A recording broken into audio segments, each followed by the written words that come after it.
Hi, Blogging Heads viewers. This is Daniel Strauss of Woodruff and Strauss, and today we have the ruggedly handsome and talented modern-day Tocqueville, Subject. Daniel Knowles, the Washington correspondent for The Economist. One of the Washington One of correspondents for the The Economist. Washington There's three of us. correspondents for The Economist. I don't know. That's what it says on your business Yeah, card, yeah. man. No, it is what it says. Yeah. So we're going to talk about. I mean, Daniel, it's been as personal disclaimer, Daniel had a little fight with a bike or something. We're going to Yeah. talk about Baltimore today. It had nothing to do with his face. Let's talk about Baltimore first, because you were down Yeah. there the last few days, right? Yes. So yes, I went down Was it fucked up, Monday, man? and it was very messy. I got there about 5 o'clock, and I was with another reporter who's a friend of mine. Sort of drove up together, and we drove towards where the CVS that had been looted was, and it was just lots of kind of people on the streets. I mean, when we arrived, the sun was still kind of up, and it was there were lots of police officers, an awful lot of police officers, kind of milling around, like sealing off certain streets, but kind of nearby were just groups of young men and women sort of carrying a lot of looted stuff, sort of like a lot of it was alcohol. People had been looting liquor stores and bars, and just kind of bin bags were full of things. And it was this kind of weirdly festive atmosphere. People were just walking on the streets, kind of nobody obeying traffic laws. And then but it looked like, at that point, it looked like the police were kind of not in control. They certainly weren't in control, but kind of, it wasn't that bad. But then, a couple of hours later, we just sort of drove around the neighborhood, and as it got darker, it just got messier, and the police were sort of spreading out and taking over, corner areas of the where it had been worse, and they were protecting some of the streets which had far more shops on them, and cordoning off, fires and things. But basically, anywhere, it wasn't really like how you imagine a riot or a big protest or anything. There was nobody really confronting the police. There were no, where the police lines were, there were just kind of people milling around saying, what the hell's happening, and taking photos and things. And but then you went kind of 2 blocks away or a block away from where the police were there, and it's just, it's just people doing whatever the hell they wanted, essentially, and cars driving around like mad, including ours at one point. And we turned this one corner, and there's this huge guy with a machete guarding a liquor store, which was kind Holy of shit. scary. Yeah, it's a photo of him up, and he was a big white guy, which you don't expect in West Baltimore necessarily, and he had a face mask on and this huge machete, and he just looked like a kind of, This sounds like Leatherface. he looked like something out of a horror movie. It was insane, and he's just standing outside this liquor store, and I pull up the car, and I lean out the window, and I say, "Sir, can we have an interview?" And he says, "Who the fuck are you? Get the fuck out of here!" And so, yeah, sorry, I shouldn't swear on your interview, but No. Oh, I swear, no. On Blogging Heads, he's we've given up on that. On yeah. Woodruff and Strauss. I don't know about the other shows. So, but yeah, I gotta it was ask you. very I mad. mean, the Yeah. biggest mystery I've had, and I haven't, my reporting has been Mm. cordoned off to this thing. We have our New York team doing this. Um, did you get a sense of like what is driving this? Was it Freddie Gray? Is it just discontent with life? I mean, like, the testimonials I saw on TV were that it is. I mean, it's really sort of a lot of built-up frustration and pressure, partially and sparked by a minor thing that's actually major, which is that this is a part of the city that is a food desert. They do not have a grocery store, and if that's the case, that strikes me as like an incredibly powerful sort of thing to realize about this. What did you get any sense I of mean, that? I've It's been okay. thinking about, I interviewed a lot of people, and I have been kind of, thinking about it the last couple of days. And my theory is that it's that kind of what it's not so much that it's straightforward rage. It's not so much that it's a collective tantrum about stuff that's bad in people's lives. I think it's more that in neighborhoods like that district of West Baltimore, you have yeah, you have just so many problems, and you have essentially people who aren't very engaged with with the law, they don't really, kids and young men who basically don't feel like they're getting anything out of the system, and the laws that protect, which are designed to protect them, they don't feel protected by, so they don't buy into this idea of the rule of law, because the law doesn't protect them from being beaten up, the law doesn't protect them from being mugged or even shot at. It doesn't, and it also doesn't ensure that they get a good education. It doesn't, I mean, they're still scrabbling. So the state is not something they're engaged with now. And so I think when the state doesn't seem to be in control, when the police, who are basically just a sort of, in the minds of the people doing this, just another gang kind of stopping them doing stuff and making their lives miserable. When those police are out of the way, because the riot is this kind of collective thing where suddenly once you can get away with it, people go and do whatever they want. It's so weird that you said. I mean, one of the adjectives you said in describing all this was that it was festive. I mean, that's the weirdest thing. They weren't unhappy. It was like it was a release for them. I think that's just it. It's like I had, I was in London at the 2011 riots, and I think it's a similar sort of thing. It's this kind of, a riot is not. I mean, I don't know. I haven't been in that many riots. I think there are protests and things which are different, but this reminded me of London 2011, because I had this feeling, not so much of a kind of mass outpouring of anger, as rather a kind of, day when all of the normal resources, the guys who are in charge were kind of out of control, and the people at the bottom, the people who feel like the system is kind of, like they're always at the wrong end of things, they're always getting out, can suddenly do what they want and take what they want. And it's just kind of, kids, like people carrying like grocery, shopping carts of booze, and drinking and smoking in the streets, and talking and like walking, just walking across the streets and kind of hang, and like, so it was messy. But yeah, I think there is something kind of festive in the like kind of classical, the like 18th century sense of it, a kind of carnival where everything's upside down. So, man, well, that's fucked up, man. I mean, yeah, I guess, and I mean, if I were, from your description, if I were a rioter and the police finally showed up to beat my ass, I think that would piss me off more. Did you get any of that sense from these people, or like, I don't know? And what do you think? So the last few nights they've been reportedly calmer, right? So Larry Hogan, the governor of Maryland, the Republican governor of Maryland, has really cracked down, and he, activated the National Guard, and he did not want to repeat of Ferguson, Missouri. No. But it sounds like, frankly, man, I mean, I think one thing that hasn't been like established enough, and from your description of this, it's that this is not Ferguson II at all. This is like, where Ferguson was very much rooted in police brutality and unfair treatment of blacks in America, or at least started. I mean, it just seems like that was a pure response to that, pure in the sense that it was a more direct response. This doesn't sound like a direct response. Yeah. This sounds like I think sort of a hijacking of frustration about Freddie Gray to air a grievance that is very legitimate in the same way, but unrelated.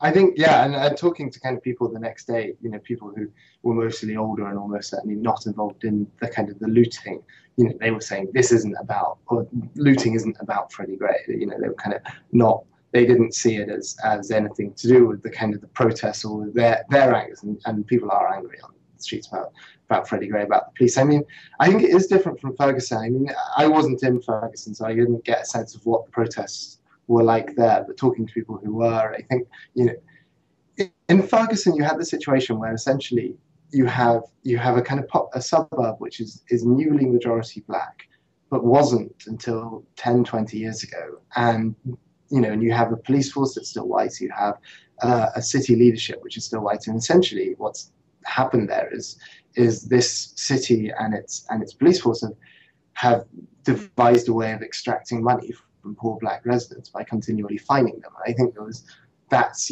a straightforward kind of source of anger.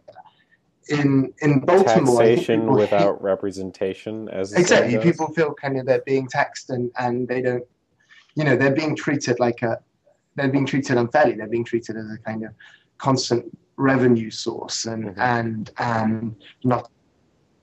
I think in Baltimore there's something similar. I think people don't respect the police in Baltimore, but I think it's a different dynamic. I think that the problem that the police have in Baltimore is they're not going around fining people, but they are dealing with a hell of a lot of violent crime. And the way in which they've dealt with that is they're going up, they're basically being very, very aggressive. Now, there's just putting aside the kind of documented cases of brutality, there's sort of day-to-day stuff, like apart from beating up people, whatever, things that come out, they're going through neighborhoods and sweeping people up and checking them for guns and knives continually. And so anybody, any young black man, essentially in a neighborhood of West Baltimore who's hanging out on a street corner is in the eyes of the police basically a suspect. There's no kind of due racial profiling, process. right? It's a profiling. I mean, it's racial. It's a kind of neighborhood profiling. I mean, because the thing is, in these neighborhoods, well, there is a lot of violent crime. There is a lot of drug dealing, which is why the police go there. But a majority of people are not drug dealers or killers. I mean, it's not even a large minority. It's a bigger minority than in kind of richer neighborhoods. But like, these people feel like, there's a hell of a lot of teenagers I kind of interviewed the next day, and parents of teenagers who are sort of saying, well, the problem is the police are constantly jacking up my son, or they're constantly stopping me, and I'm a good kid, or he's a good kid, and why are they? And I felt like it wasn't always unsafe, but like people don't feel like they've got the protection of the law. They feel like, and the police force in Baltimore it's not even, it's not quite majority black, but it's not majority white. It's about 40, it's over 40% black, and it's roughly the same white. So, but it's not recruiting from the neighborhoods that it's policing. And I think I haven't interviewed any Baltimore police officers. I've interviewed a lot of police officers recently for a different story, though, and I get the sense that kind of in some places like this, the police are going and they're only seeing the bad in the neighborhood. Essentially, they're only seeing drug dealers. They're only seeing the shootings, and they're seeing a lot of really, really horrific stuff happen every day. And they forget that the people they're dealing with, or a lot of the people they're dealing with, are not, they're not the problem. They're the victims of the problem. And so they don't have a buy-in. They don't have the kind of the trust of the community, and it's all self-fulfilling because people don't trust the police, because people don't like the police. They're not telling them about crime, so murders never get solved. Things, don't get called in. So it's a really much more difficult problem, and I think it is rooted in a kind of history of racial oppression, but it's not as straightforward as Ferguson, which is kind of racist oppression now. I mean, it's obviously, Yeah. Well, what have you? I got to ask you, man, and partially because, I mean, you are from The Economist, and your purview is to take an outsider's view to this. What did you think? Yeah. What have you thought of the coverage of this? And then I want to weigh in on Taya, the tough love mother of the year, who we see chasing her son angrily. Oh yeah. But generally, what have you thought of like MSNBC, CNN, Fox? Congressman Elijah Cummings, who lives in Baltimore, in that area, I think, coming back and all that stuff. I mean, I have lots of. I'm watching. I was after I went back to hotel room to write my story, and kind of late on Monday night, sort of early Tuesday morning, and I was watching all the news networks and seeing how they're covering it, and it was kind of like I don't know. I found it frustrating. I don't pretend that I know the situation any better than any other kind of DC-based reporter sent up. Will probably know it less, but I found it very frustrating. TV news, I think, is very frustrating. Essentially, the Fox line was, look at all these criminals, and aren't all these criminals smashing stuff up, and isn't this outrageous that criminals are being allowed to smash stuff up? And then MSNBC was sort of the constant talk, the only thing they were talking about was, police brutality and cases of police brutality. So even as they were sort of showing See, this is the why I think, and I mean, it's that's right there. I wonder if that is why. I mean, that's sort of a representation of political lines here. Like, I just wonder yeah, in I all think these that's sort it. of I think it events, automatically fitted into right. political So line. Yeah, immediately the everybody left is says going to this. say police brutality and stuff, and the right is Yeah, going to be like, yeah, you got to yeah, protect the police officers. And the yeah, irony of that is that the right are the ones who are like smaller government, leave us alone, and the yeah, left yeah, are the yeah, ones who are like, let's like put our faith in and, municipal organizations and yeah, government run yeah, organizations. yeah.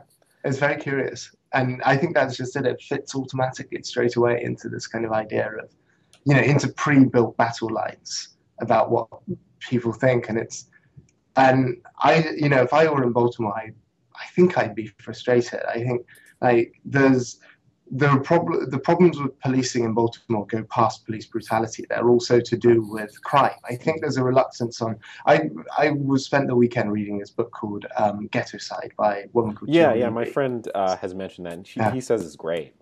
it's really interesting. It's kind of on the same lines as David Simon's book about homicide. She spent a lot of time with Mm-hmm. the LAPD's homicide department, but she argues effectively that one of the big ways in which police have failed Black Americans is not it's not only the fact that there is police violence on Black Americans. It's the failure to enforce the law in a way that people can have faith in it. So she looks particularly at murder and basically says that the reason why murder rates are higher in Black inner cities, the reason why you have this thing in Baltimore, you have a shooting every day, is essentially that nobody has faith in the law, and that kind of people arguments escalate into shootings because there's no point where a police officer steps in and prosecutes. There's no point where somebody feels safe going to the police and saying, this man did this to me or whatever. So,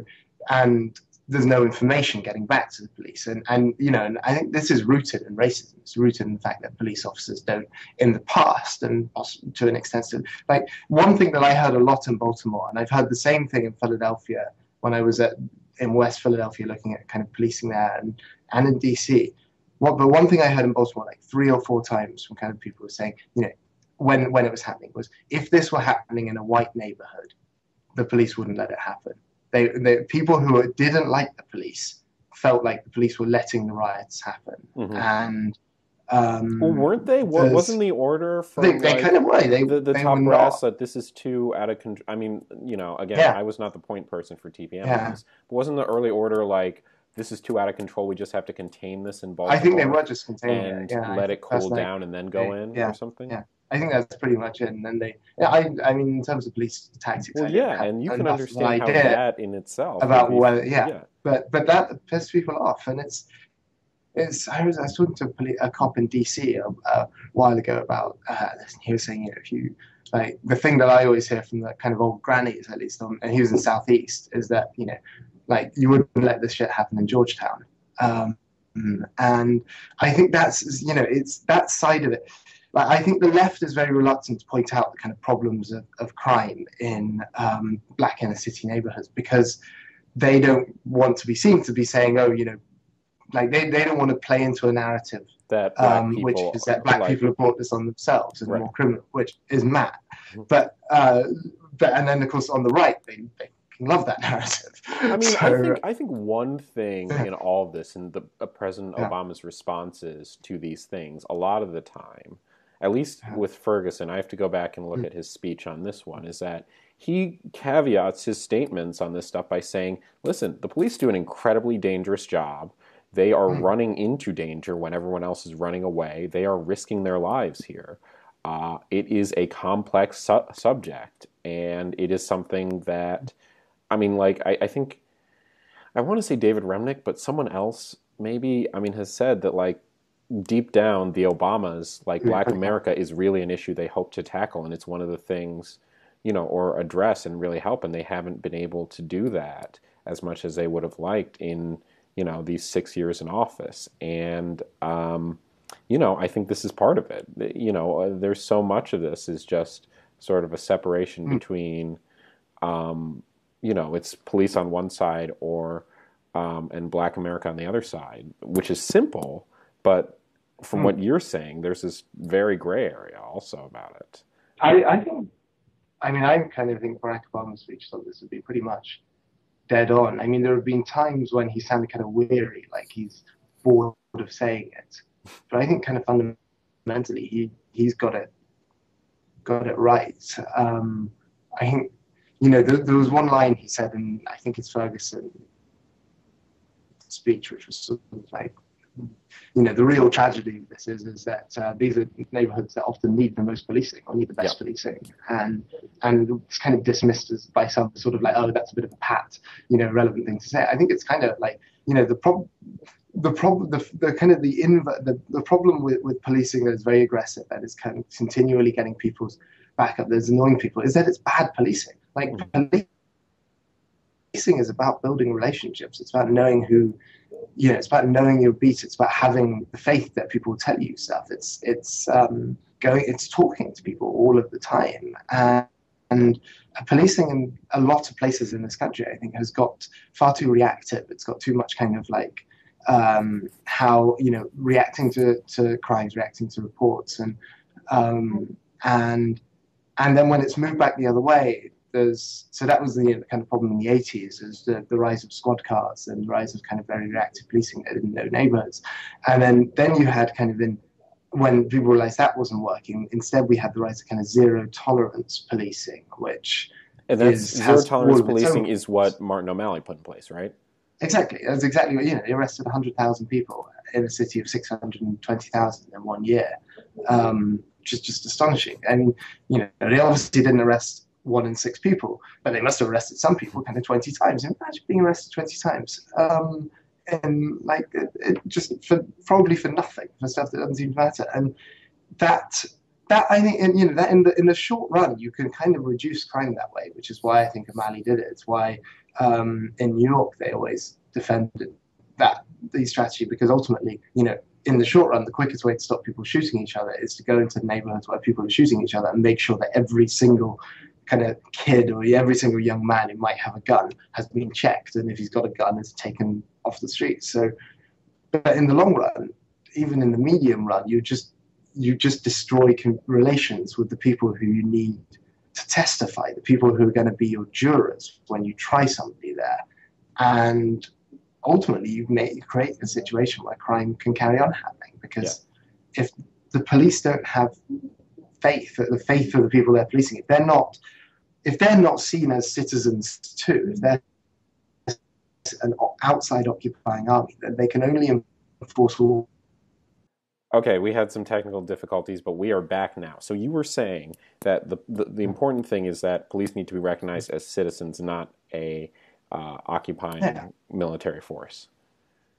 Yeah, I mean, off the top of my head, I can't remember the Peel quote with the foundation of Metropolitan Police, but it's something like, the citizens are the people, the citizens are the police, or the people are the police are the people, and that's how people need to think of themselves. And it's difficult for police officers. It is difficult for police officers in this country, because there are so many guns everywhere. We like our guns. We like our guns. Yeah, and it's a dangerous place to be a police officer, and that breeds a kind of standoffishness. I interviewed a lot of cops last week for a story I wrote about kind of how police think about their job, and like, I get that they think they have to be aggressive because they're worried that if they don't show the right level of kind of aggression, if they don't, if they're not always alert and always kind of jumpy, then they'll get shot. Yeah.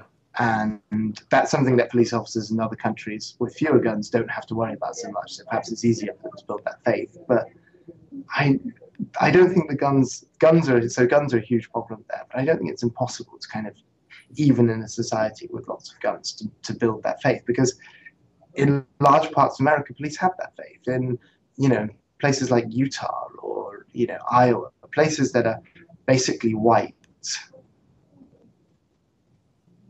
there are plenty of guns, but the police aren't shooting people because they don't have the same suspicion. They're shooting some people, but Right. they're not. It's not the systematic problem because there isn't the level of suspicion between community and police. So, Right. Okay, which so goes I both gotta, ways. dude, you could go on this forever, but we gotta switch Yeah, topics, yeah, because yeah. we're already over time. What did you think of, so, and the Martin O'Malley thing is, I think, is really important because he's running for president and he's trying to be an alternative to Hillary. And Hillary, yesterday, laid out a speech where she was talking, I mean, she said a few things, but one of the most important things was that let's rethink our incarceration. I mean, one thing she said was, there's a serious problem with America and, the incarceration rates of blacks. And this, Yeah. what's going on in Baltimore is the latest example of that. But I think the tie-in is that she said we need to start looking at the punishments we bring on to low-level offenders because we are filling our jails, and that's costing us a lot of money, and it's not really deterring the problem, which is the exact opposite of Marty's, zero tolerance approach. Did you see the speech? What did you think of that? I read it. I didn't see her give it, but I read the transcript, and I mean, I think she's right. It's What? funny to see it coming from her when her husband introduced the 1994 crime bill, which Right, exactly. Like, what? I mean, she's her but, own man, as I think Jeb says. Yeah. You know.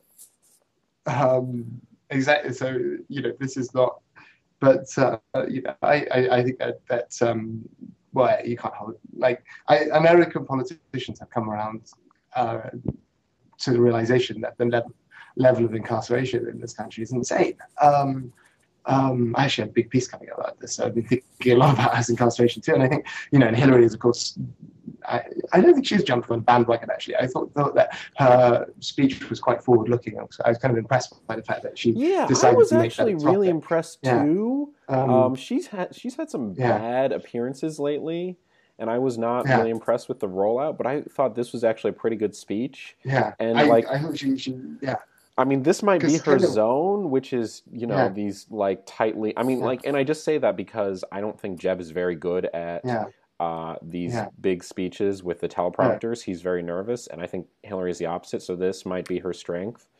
But yeah, I'm with you. I thought this was, shockingly good for her and smart in. I mean, it definitely made her seem substantive here and different than '08 Hillary. I do think, though, that there's a difficulty with PRISM, which few politicians have really confronted yet, which is how practically to get it down. Because I think kind of all of the political consensus, including Hillary's, is sort of about releasing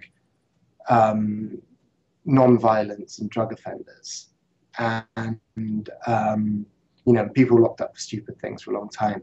And there's a chunk you can do like that. That's very important. The drugs war has locked up a lot of people for very, very stupid reasons. But actually, the real thing that's driven America's prison population up is people locked up for violent crime.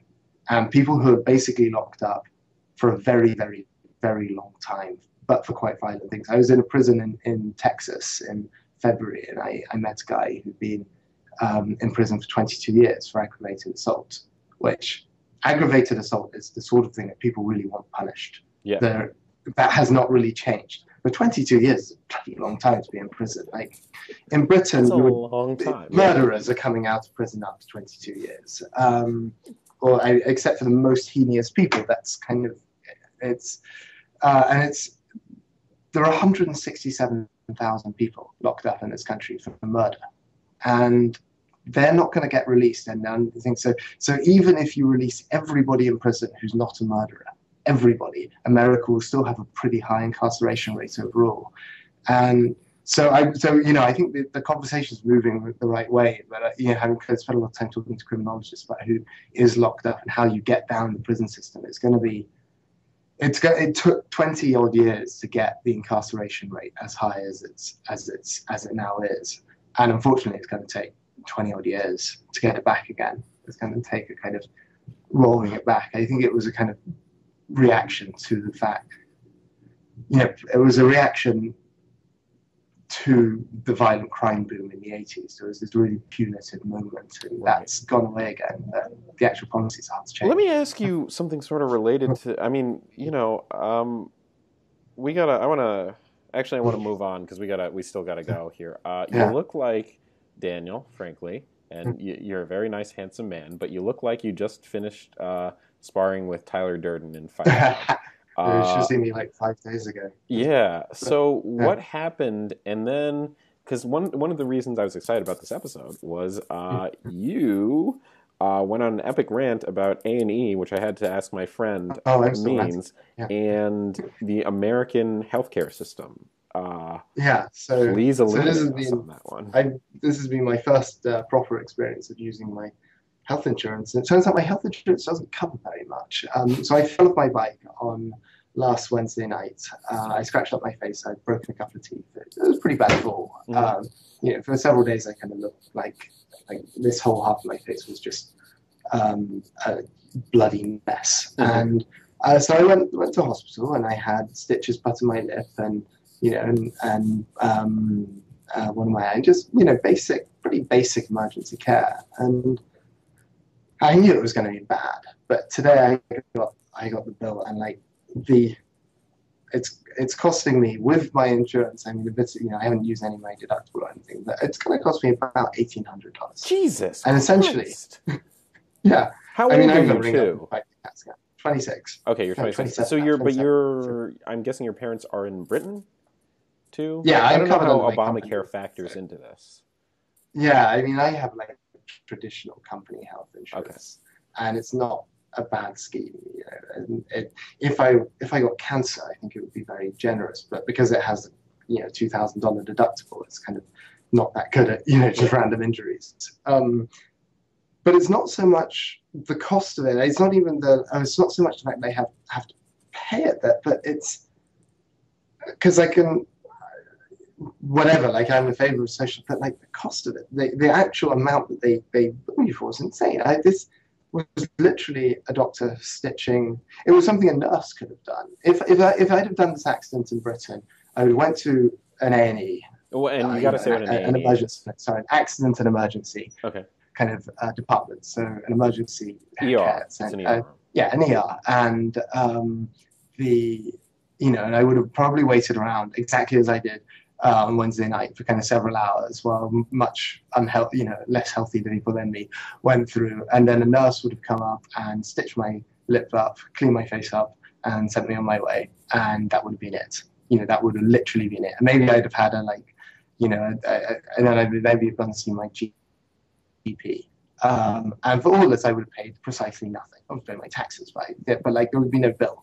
And so what happened here was that I sat around for ages. That was a surprising thing. I had a lot more waiting, but then it wasn't that bad a split thing. But I had to wait for an oral surgeon to do it, and then they gave me a CAT scan, and so there was a lot more medicine than I needed, which I kind of knew at the time. But at 4 o'clock in the morning, you don't say, "Oh no, I don't need, just stitch it up and let me go." But and then second.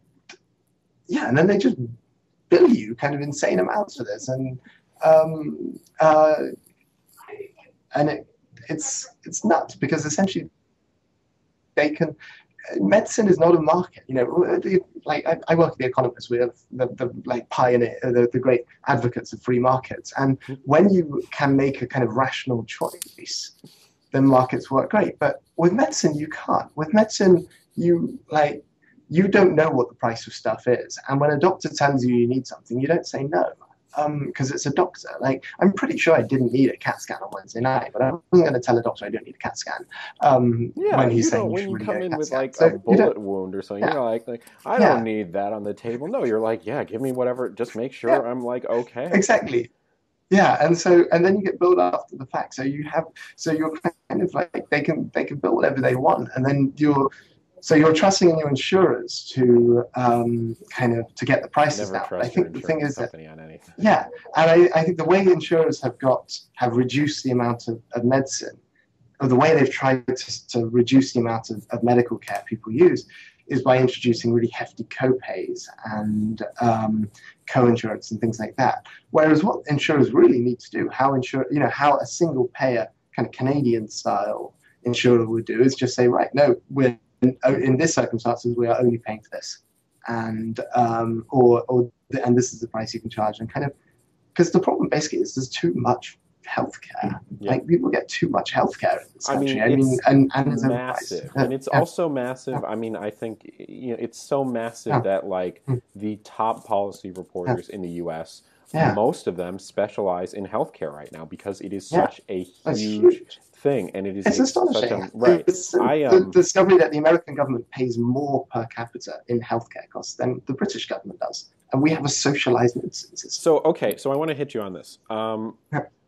The British people, which, let me tell you, is a tiny sample that I've talked to who are right-leaning in the U.S. Oh, you know what's coming, Daniel. Are like, back home, the lines wait forever. Our socialized medicine sucks. Obama's ruining this. What is your response to that, I guess? Well, so here is the thing, like, for my purposes, for me falling off my bike, things like that, I'm fully in favor of socialized medicine.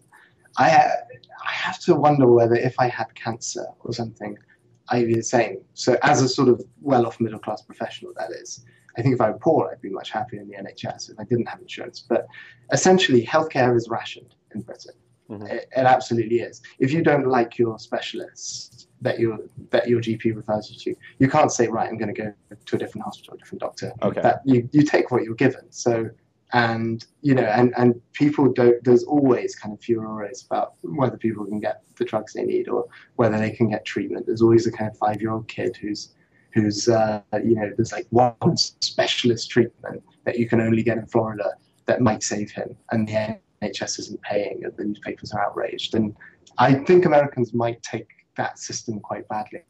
I think it's like there's this last remnant. Less freedom, man. There's less freedom. We're all about choice here and personal responsibility. Yeah. I mean, the only thing I can contribute to this is that I got mono a few years ago, and which is very embarrassing, like as an adult. And trust me, I actually have no idea how I got it. And for a long time, I had sort of stayed away from healthcare policy. It was just never my area of expertise and stuff, and it was so complex. But like that, and then doing a little healthcare reporting on at TPM, which I've been able to do. I was terrified that because I had to stay home, it was a very bad case, and I could not work. It was just very debilitating, and I was terrified that I would lose my job or my healthcare couldn't cover it. And luckily, the healthcare at the Hill newspaper where I used to work was very good, and they took most of the bill. So my medicine for this cost, it was highly manageable. And manageable on, a salary that's not great for most people, but, pretty okay for a young 20-something just starting out of this. With what you're saying here, it just doesn't, it just feels to me that a lot of the time the priority with healthcare is figuring out a way for people, it should be for figuring out a way for people to function. If your face is, fucked up, man, and you have to do all this stuff and go into surgery or whatever and get a CAT scan.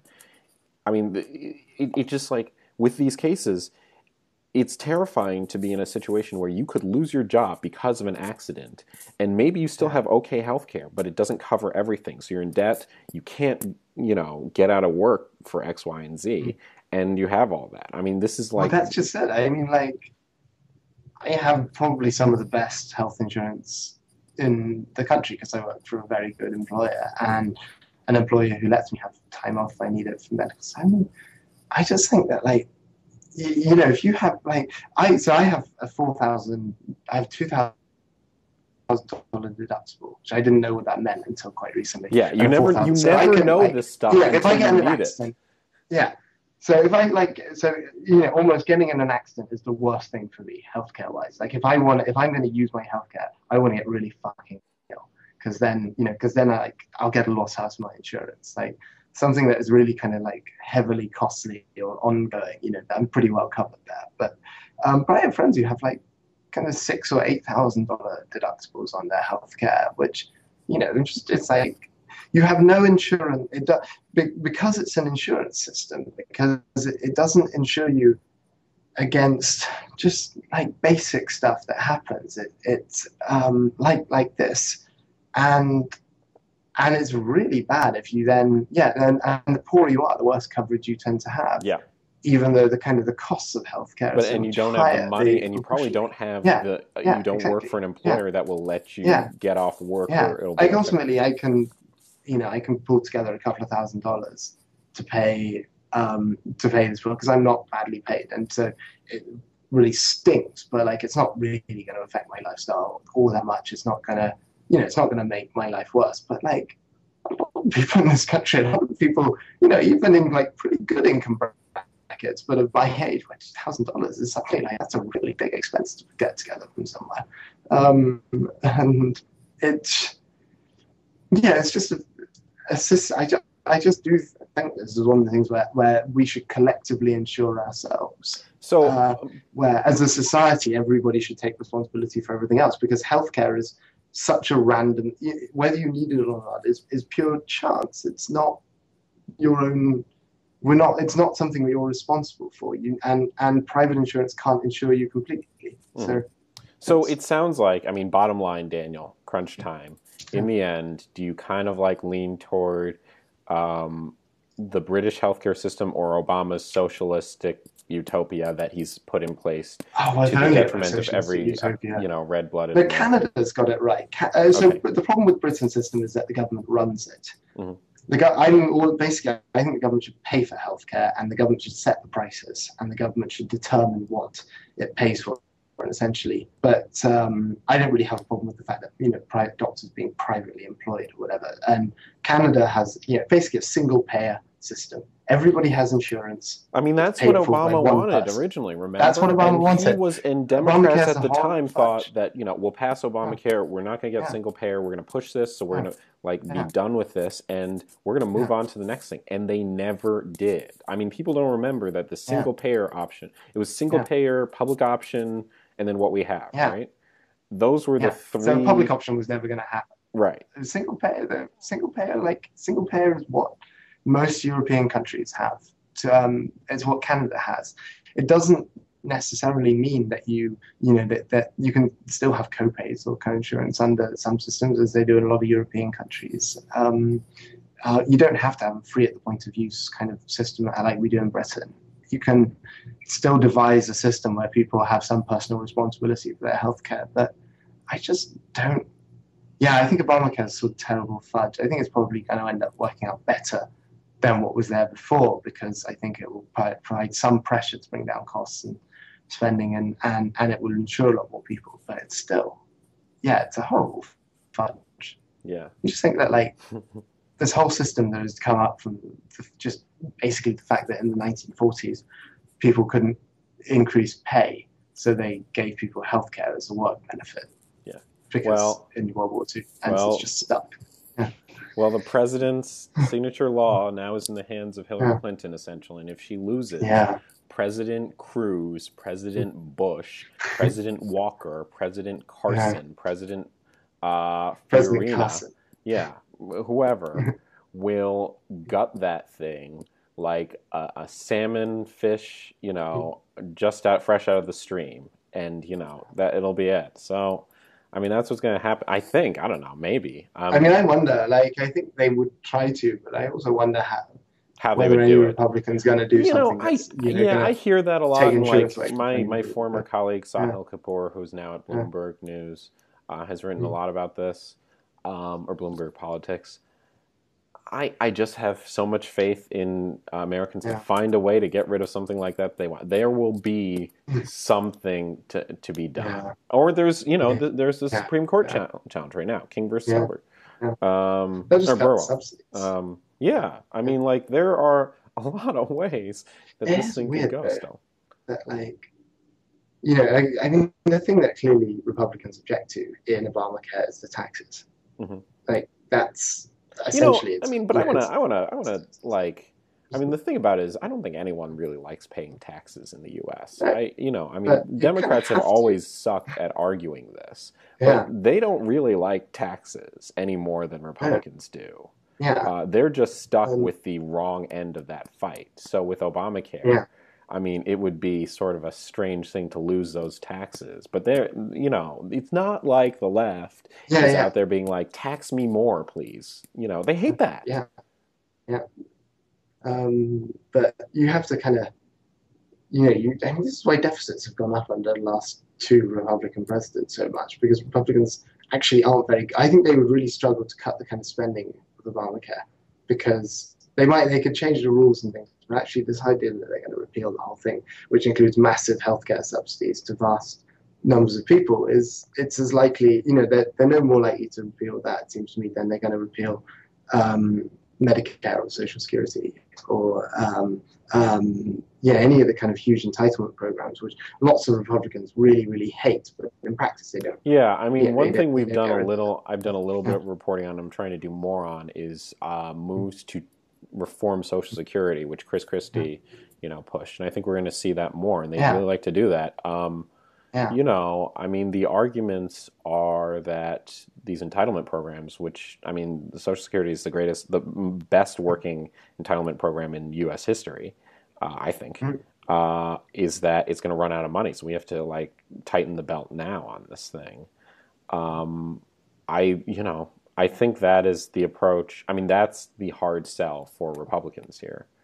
yeah. And I And think, it's the problem that every developed country is going through at the moment. I mean, America less than most because America is still quite young, has a large, has a large young population, at least in part thanks to immigration, which countries like Germany or France or Britain or Japan don't have. But basically, yeah, there's a huge aging glut of people who are just going to cost a lot of money. And we've promised them a lot of money as societies, and we don't know whether how we're going to raise that. But I mean, but it seems to me if you're go on. either you raise the taxes or you cut You raise the the retirement age, but raising the you raise the retirement retirement age, age. but if you raise the retirement age, you're essentially cutting benefits because it takes Yeah, longer for exactly. people to get the money Yeah, they need. yeah. And trust me, when you're I mean that's 68, what's you been don't done in feel Britain. right. You're not Yeah, able-bodied. You're yeah, not running yeah, around being like, I'm yeah, ready to work 9 hours on yeah. my feet. You want to There's sit something down. quite iniquitous about raising retirement ages as well, in that poorer people tend to die younger. Yeah, So yeah, that's the other thing. if That's the other you thing. raise retirement ages, hit you hit people who die at 72 proportionally much harder than people who die at 100. So And wealthier it, people get better I health care, they get yeah, better like they I get think better we need to food, all that cut stuff. retirement, but That there has to be a better way. Yeah. right. Uh, All right, Daniel. Well, this was great. I fear that we agreed a little bit too much, but it was always a pleasure. Actually, this is the first time we've actually really talked other than on the phone. Uh, yeah. you and I should sit down for a beer. Thank you so much. And Yeah, let's go for a drink. um, I got to get back to the rest of my day. And it sounds like you got to. Oh yeah, me too. Um, Yeah. I am looking forward to your thing on crime coming out, this big thing. And Yeah. feel free, if you like, to give me a big, on the house pro bono subscription to The Economist, because I think it's I still get your $100 discount. a year. So, Yeah, or something. Well, I'd like for free. Anyway, I'm kidding. All right. Thank you so much, Daniel. I will right. talk to you later. Bye. Bye.